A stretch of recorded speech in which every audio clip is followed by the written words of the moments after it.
continuamos explorando el tema del desarrollo humano y las implicaciones del mismo. Luis tocaba hace unos momentos un punto bien importante, el cambio generacional, y yo creo que de cierta forma los distintos males o problemas psicológicos y temas que cargamos. Ahora los jóvenes pareciera que tenemos muchísima información, tenemos todas las herramientas, las oportunidades, pero no tenemos ni el tiempo ni necesariamente ese filtro que nos permita decir por dónde ir. Creo que de las crisis, como por ejemplo mujer y hombre tienen mencionadas ciertas crisis a cierta edad, ¿no? Que es algo que biológicamente o psicológicamente supuestamente se manifiesta, que yo ahí dudaría, no siempre. Pero en el caso de la orientación vocacional, de la primera decisión que tú tienes que tomar fuerte, decidir a qué profesión me dedico, a qué entrego mi vida, en qué trabajo diario, creo que es algo que entre los chavos ahora lo vemos un poco difícil, Luis, ¿no? Sí, mira, pareciera ser que estamos viviendo una inercia en el ambiente escolar que no está pasando por el tamiz de la conciencia, es decir, no ha habido una revisión clara sobre lo que esto implica. Y es porque venimos de un eslogan de los 60s y los 70s donde estudiar en una universidad, estudiar una carrera, alcanzar cierto grado de profesionalización en un aspecto, te garantizaba un lugar en la sociedad, ¿no? Es decir, convertirte en médico y tener tu propio despacho o gabinete, pues estaba garantizado porque no había tanto grado de competencia, ¿no? No habían tantos médicos o tantos abogados o tantos arquitectos. Y la clase media mexicana ahí se desarrolló en torno a esta profesionalización de los oficios.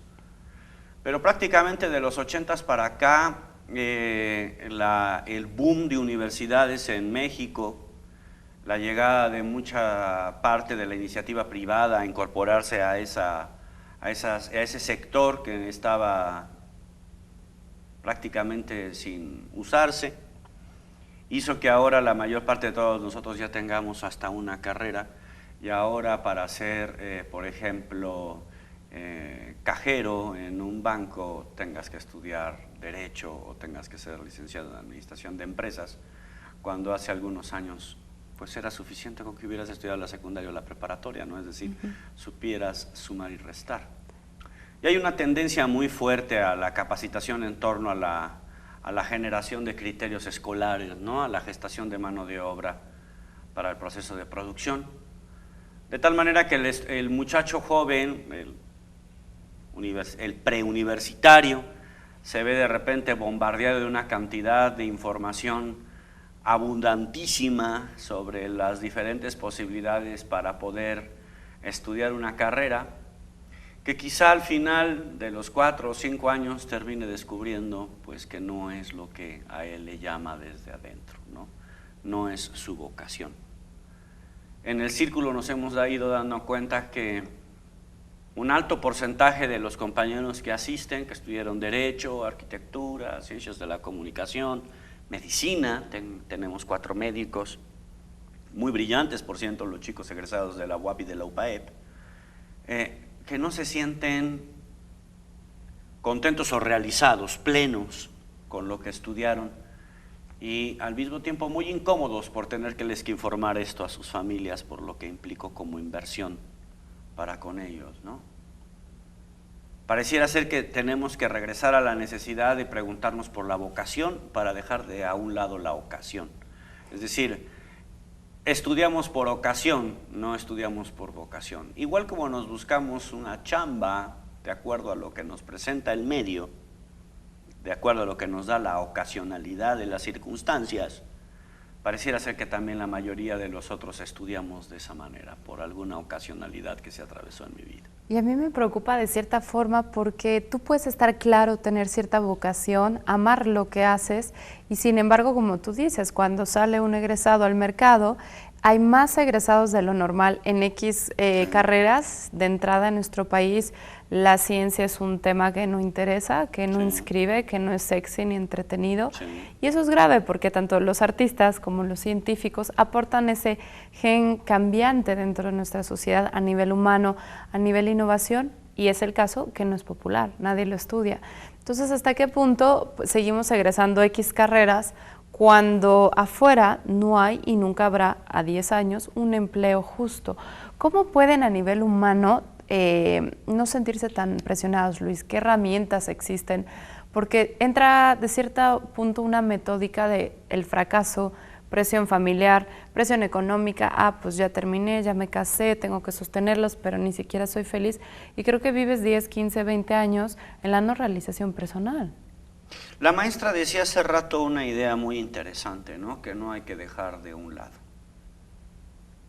Lo que voy a decidir con mi vida, el único que va a vivir con ella soy yo, ¿no? Es decir, aprender a dejar de vivirme presionado por el entorno es el primer acto de liberación. Descubrirme encadenado de las circunstancias, el contexto y mi historia es un gran paso importante de mi vida. Decidir por otros cómo voy a vivir es vivir la vida de los otros. Bajo ello, una de las primeras estrategias que tendríamos que preguntarnos, aquellos que son padres de familia, los propios maestros que se dedican a la orientación, los sacerdotes, los amigos, no es qué me gustaría a mí para con el otro, sino qué haría al otro pleno y feliz para consigo mismo.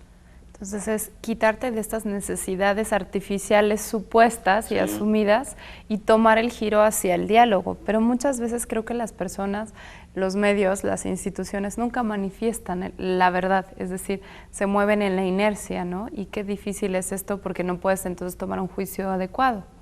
Oí en uno de los programas de ustedes una idea muy interesante de una de tus invitadas, en el sentido de que hay una estética que incorpora, llamémosle, contenido y sentido a nuestras vidas.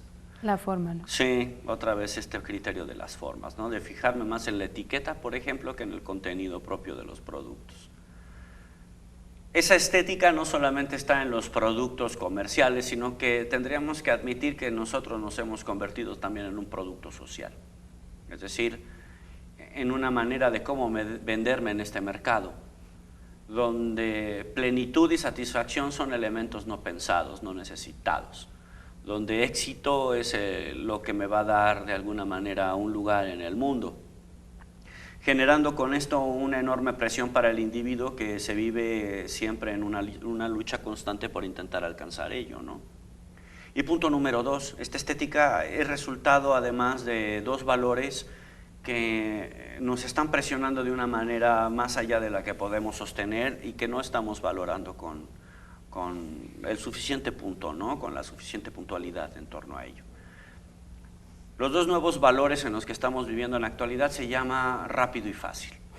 Es decir, yo no quiero convertirme en un hombre rico dentro de 25 años. Yo quiero ser rico mañana.